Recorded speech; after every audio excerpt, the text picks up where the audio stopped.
Target GPSC prelims 2026 MCQ से revision series में एक बार फिर से आपका स्वागत है। मैं हूं गीतांजलि शुक्ला। हम यहाँ झारखंड से रिलेटेड इंपॉर्टेंट पहलुओं को, इंपॉर्टेंट टॉपिक्स को एमसीक्यू के माध्यम से समझने की कोशिश करते हैं ताकि आपकी परीक्षा की तैयारी और बेहतर हो सके। अब बहुत से कमेंट सेक्शन में बच्चे पूछते हैं कि मैम इसकी पीडीएफ कहाँ मिलेगी। इसकी पीडीएफ आपको मिलेगी दृष्टि BPSC and JPSC YouTube Telegram channel पर, जिसकी लिंक आपको डिस्क्रिप्शन में मिल जाएगी। वहां से आप डायरेक्ट टेलीग्राम चैनल को ज्वाइन कर सकते हैं। आगे बढ़ते हैं और देखते हैं हमारी आज के सेशन के प्रश्नों को। पहला प्रश्न क्या है? पहला प्रश्न है, झारखंड में भौगोलिक क्षेत्रफल की दृष्टि से सबसे छोटा जिला कौन सा है? Option A Ramgarh, option B Koderma, option C Lohardaga, option D Pakur. इस प्रश्न का सही जवाब है option Ramgarh, option A Ramgarh. दरअसल रामगढ़ झारखंड का सबसे क्षेत्रफल के लिहाज से सबसे छोटा जिला है, जिसका क्षेत्रफल मात्र 1341 वर्ग किलोमीटर है या किलोमीटर स्क्वायर है। किलोमीटर स्क्वायर मींस क्षेत्रफल, यानी दो डायमेंशन को जब हम लेकर चलते हैं तो क्षेत्रफल को दर्शाता है। ठीक है, रामगढ़ सबसे कम क्षेत्रफल वाला जिला है झारखंड में। ठीक है, इसके बारे में थोड़ी सी जानकारी और लेते हैं। झारखंड के जिलों में रामगढ़ का भौगोलिक क्षेत्रफल सबसे कम है, जो 1341 वर्ग किलोमीटर है, अतः विकल्प ए सही जवाब है। इसके बाद कोडरमा आता है। कोडरमा का क्षेत्रफल कितना है? 1494 वर्ग किलोमीटर यानी किलोमीटर स्क्वायर। और उसके बाद आता है लोहरदगा, इसका क्षेत्रफल है 1502 किलोमीटर स्क्वायर। ठीक है, इसके बाद किसका स्थान आता है? पाकुड़ का, जिसका क्षेत्रफल है 806 किलोमीटर स्क्वायर। ठीक है, हालांकि कोडरमा की, पाकुड़ की जब हम बात करें तो ये क्षेत्रफल इनकी तुलनात्मक रूप से जो क्षेत्रफल है उससे थोड़ा सा अधिक है। ठीक है, प्रश्न का सही जवाब क्या है? रामगढ़। आगे बढ़ते हैं, अगले प्रश्न पर चर्चा करते हैं, लेकिन उससे पहले क्योंकि बहुत सारे जो पहला एपिसोड गया था उसमें बहुत से बच्चों ने कहा था कि मैम प्रोनाउंसिएशन के लेवल पर काफी मिस्टेक्स हैं। देखिए, हम जो पुस्तक में लिखा होता है, आधिकारिक वेबसाइट में लिखा होता है, उससे कंटेंट उठाते हैं। जो शब्द होते हैं हम उन्हीं शब्दों को यहाँ पर लेकर आते हैं।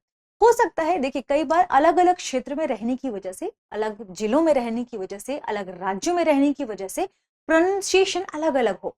क्षेत्रीय लिहाज से आप किसी क्षेत्र को कुछ और बोलते हो, अपनी भाषा बोली में उसका प्रोनाउंसिएशन अलग तरीके से करते हो, हम उसका प्रोनाउंसिएशन अलग तरीके से करते हैं। लेकिन बेसिकली जब हम मूल की बात करते हैं तो मूल वही होता है, इसलिए उसे ध्यान से समझिएगा। क्षेत्र के लिहाज से आपकी भाषा, आपकी बोली में उसे कुछ और तरीके से प्रोनाउंस किया जा सकता है। तो प्रोनाउंसिएशन में कोई मिस्टेक हुई हो तो उसके लिए माफी चाहते हैं। इकोनॉमिक सर्वे में ध्यान रखें, जब हम बात कर रहे थे कितनी जनजातियों को शामिल किया गया है, तो झारखंड की इकोनॉमिक सर्वे में संख्या 9 है, इसलिए वहां पर 9 बताया गया था। ठीक है, आगे बढ़ते हैं और देखते हैं अगले प्रश्न। प्रश्न है, जनगणना 2011 के अनुसार झारखंड का सबसे कम जनसंख्या वाला जिला कौन सा है? Option A Koderma, option B Khunti, option C Simdega, option D Lohardaga. हो सकता है आप इसे लोहरदगा पढ़ते हो, हम इसे अलग तरीके से प्रोनाउंसिएशन करते हैं। ठीक है, देखिए, अगर हम बात करते हैं जनगणना 2011 के अनुसार, तो जनगणना 2011 के अनुसार झारखंड का सबसे कम पॉपुलेशन वाला यानी जनसंख्या वाला जिला या डिस्ट्रिक्ट कौन है? इस प्रश्न का सही जवाब है लोहरदगा, ऑप्शन डी। यहाँ की पॉपुलेशन है 4,61,790, 4,61,790। और इसके बाद आता है कौन सा जिला? खूंटी। ठीक है, तो हम इसे भी थोड़ा सा समझते हैं, व्याख्या क्या है। जनगणना 2011 के अनुसार लोहरदगा झारखंड का सबसे कम जनसंख्या वाला जिला है, जिसकी जनसंख्या 4,61,790 है। इसके बाद खूंटी की जनसंख्या है 5,31,885 तथा सिमडेगा की है 5,99,578। इनके बाद संख्या बढ़ती जाती है जनसंख्या के लेवल पर। ठीक है, सबसे छोटा लोहरदगा, फिर उसके बाद आता है खूंटी, इसकी जनसंख्या 5,61,885, फिर आता है सिमडेगा, थर्ड नंबर पर है यानी 5,99,578। फिर उसके बाद आता है कोडरमा, जिसकी जनसंख्या है 7,16,259। राज्य के तुलनात्मक रूप से कम जनसंख्या वाले जिलों में इसे शामिल किया जाता है। सही जवाब क्या है? Lohardaga, option D. आगे बढ़ते हैं और अगला प्रश्न देखते हैं। प्रश्न है, छोटा नागपुर क्षेत्रीय हथकरघा बुनकर समिति झारखंड के किस जिले में स्थित है? Option A Purbi Singhbhum, option B Hazaribagh, option C Ranchi, option D Dhanbad. इस प्रश्न का सही जवाब है रांची। दरअसल जब हम बात करते हैं छोटा नागपुर क्षेत्रीय हथकरघा बुनकर समिति की, तो यह स्थित है इरबा में। अब हो सकता है आप इसे अपने क्षेत्रीय बोली में कुछ और बोलते हो। इरबा में यह स्थित है। इरबा कहाँ स्थित है? रांची जिले में। ठीक है, तो इस प्रश्न का सही जवाब है ऑप्शन सी रांची। रांची जिले छोटा नागपुर क्षेत्रीय हथकरघा बुनकर समिति झारखंड के रांची जिले के इरबा में स्थित है, अतः कथन सी सही जवाब है।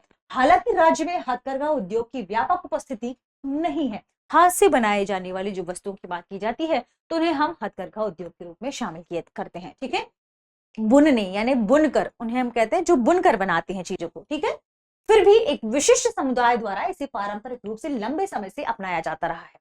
सहकारी समितियों के गठन के साथ हस्तकरघा उत्पादन का विस्तार हुआ और लगभग 20,000 हथकरघों के माध्यम से प्रतिवर्ष लगभग 26,000 गज वस्त्र का उत्पादन होने लगा। ठीक है, और मांझी जो कि रांची में स्थित है, और मांझी में स्थित एक कताई मिल इस उद्योग को और भी बढ़ावा देती है।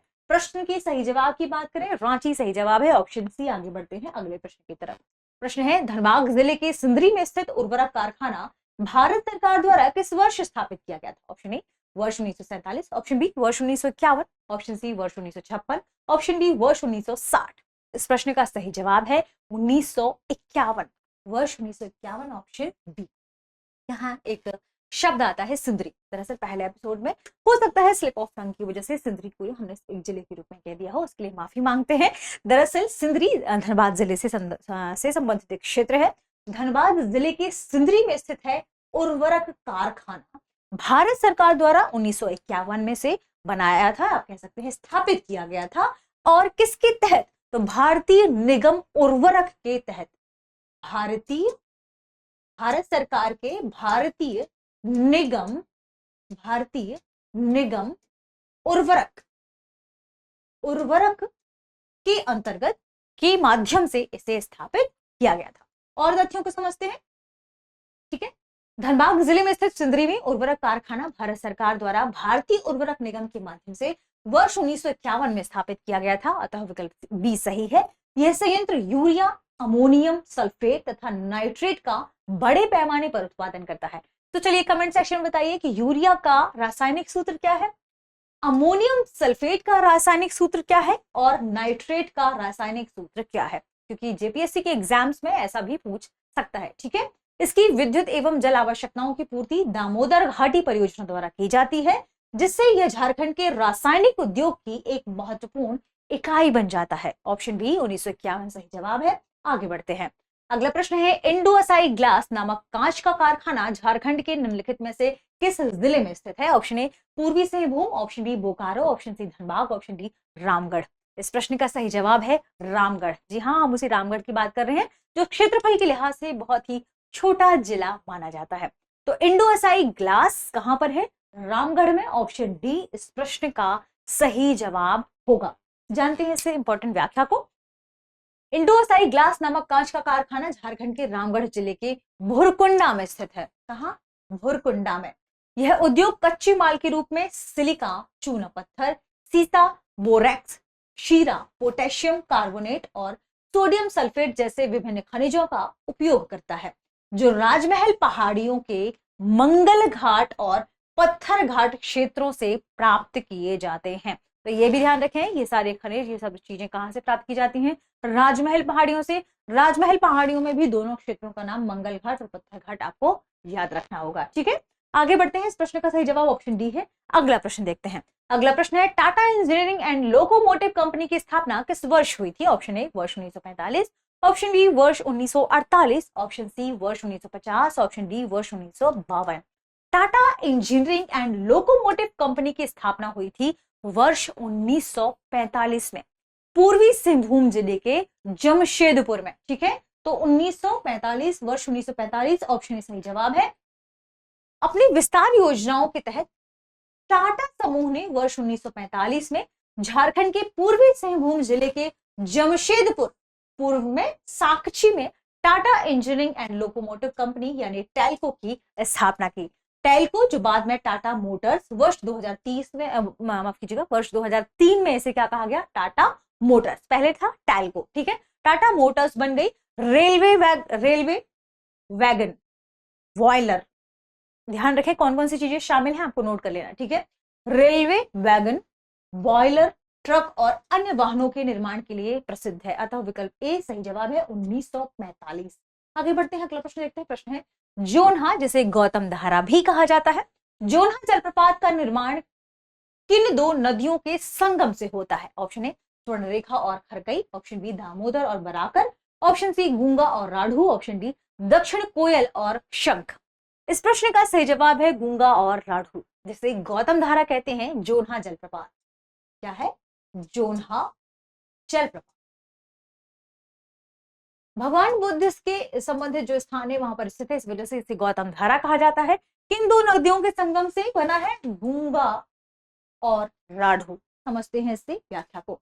जोन्हा जलप्रपात, जिसे गौतम धारा के नाम से भी जाना जाता है, एक लटकती घाटी का जलप्रपात है। लटकती घाटी क्या है? कमेंट सेक्शन में बताइए।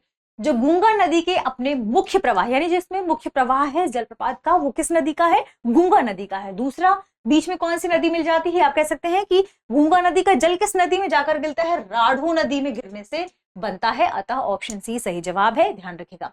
यह जलप्रपात रांची जिले में स्थित है। इसकी ऊंचाई लगभग 43 मीटर है। कितनी है? लगभग 43 मीटर है और यह रांची से लगभग 45 किलोमीटर दूर रांची पुरुलिया राजमार्ग पर स्थित है। रांची पुरुलिया राजमार्ग पर स्थित है। ठीक है। यह स्थल एक बुद्ध मंदिर से भी जुड़ा हुआ है, जिसके कारण इसे गौतम धारा नाम दिया गया है। ठीक है। प्रश्न का सही जवाब क्या है? गूंगा राढ़ू, ऑप्शन सी हमने पहले भी देखा है। ठीक है, आगे बढ़ते हैं और अगला प्रश्न देखते हैं।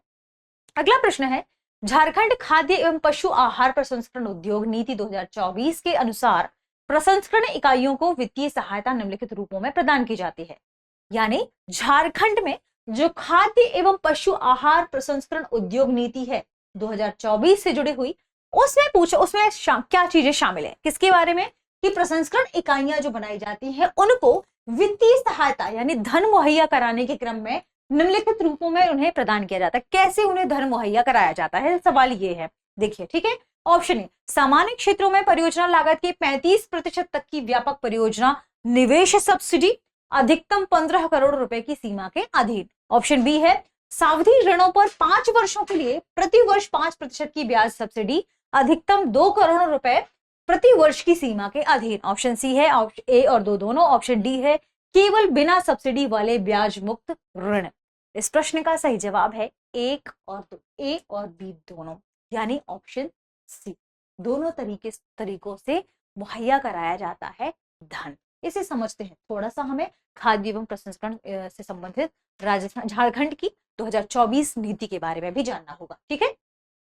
झारखंड खाद्य एवं पशु आहार प्रसंस्करण उद्योग नीति 2024 का उद्देश्य राज्य में खाद्य एवं पशु आहार प्रसंस्करण इकाइयों की स्थापना और विकास को बढ़ावा देना है। ठीक है। उद्यमियों को सहारा देने के लिए नीति दो मुख्य रूपों में वित्तीय सहायता प्रदान करती है। कैसे कैसे वित्तीय सहायता प्रदान करती है? पहला, परियोजना लागत के 35% तक उपलब्ध बैंकों वित्तीय संस्थानों द्वारा मूल्यांकित या स्वावित्त पोषित परियोजनाओं के मामले में चार्टर्ड अकाउंट द्वारा प्रमाणित, यानी जो सीए है उसे प्रमाणित करेगा। ठीक है।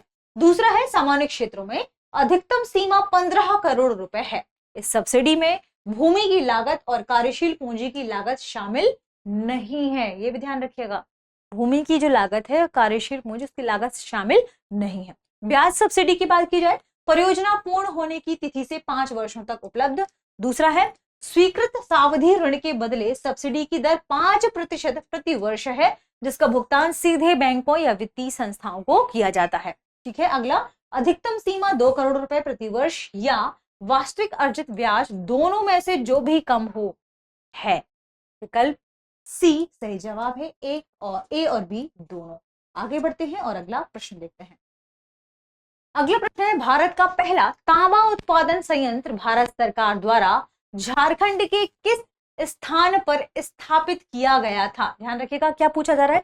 तांबा उत्पादन संयंत्र किस स्थान पर स्थापित किया गया था? Option A Ghatshila, option B Bokaro, option C Irba, option D Jamshedpur. इस प्रश्न का सही जवाब है घाटशिला। दरअसल जो पहले जब हम तांबा उत्पादन संयंत्र की बात करते हैं झारखंड में, तो वो कहां बना था? ऑप्शन के हिसाब से ऑप्शन ए घाटशिला में। ठीक है। भारत में तांबा उत्पादन का पहला संयंत्र वर्ष 1924 में झारखंड के घाटशिला में इंडियन कॉपर कारपोरेशन द्वारा स्थापित किया गया था। तो ये भी आपको नोट कर लेना है, किसके द्वारा? इंडियन कॉपर कारपोरेशन के द्वारा।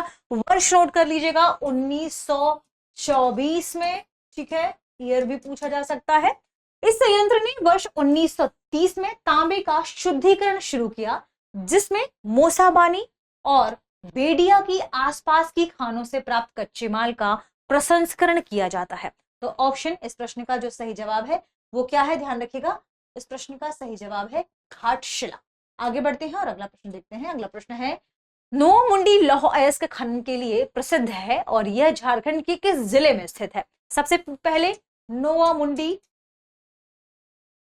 लौह अयस्क खनन की बात, ठीक है, ये नोवामुंडी है जो वह लौह अयस्क खनन के लिए प्रसिद्ध है। पूछा गया है ये झारखंड के किस जिले में है? Option A Purbi Singhbhum, option B पश्चिमी सिंहभूमि, ऑप्शन सी धनबाद और ऑप्शन डी बोकारो। ध्यान रखिएगा, इस प्रश्न का जो सही जवाब है वो है ऑप्शन हमारा बी, पश्चिमी सिंहभूमि। थोड़ी सी व्याख्या समझते हैं। नोवामुंडी झारखंड का एक प्रमुख लौह अयस्क खनन क्षेत्र है तथा यह पश्चिमी सिंहभूमि जिले में स्थित है। यह टाटा स्टील द्वारा प्रमुख रूप से संचालित प्रमुख खनन क्षेत्रों में से एक है। यानी टाटा स्टील जितने भी वहां खनन क्षेत्रों को संचालित करते हैं उनमें से यह एक है, जिसके साथ गुआ और किरुबुरु की निकटवर्ती खदानें भी सम्मिलित हैं। यह क्षेत्र उच्च श्रेणी के लौह अयस्क से समृद्ध है और झारखंड की खनिज आधारित अर्थव्यवस्था में महत्वपूर्ण भूमिका निभाता है। यानी जब हम बात करते हैं नोवामुंडी की तो यह कहां पर है? यह है पश्चिमी सिंहभूमि में। ऑप्शन बी इस प्रश्न का सही जवाब है। आज के सेशन में इतना ही, मिलते हैं अगले सेशन में। हमारी प्रोनाउंसिएशन के लेवल पर जो भी गलतियां हो उसके लिए आप अपने लेवल पर जो भी सही है उसे सही मानकर चले। हो सके तो हमें माफ कर दें। बढ़ते हैं आगे और अगले एपिसोड में फिर से मिलेंगे। शुक्रिया। अब एग्जाम की तैयारी को और बेहतर करने के लिए हमारे चैनल को लाइक, शेयर और सब्सक्राइब करना ना भूलें।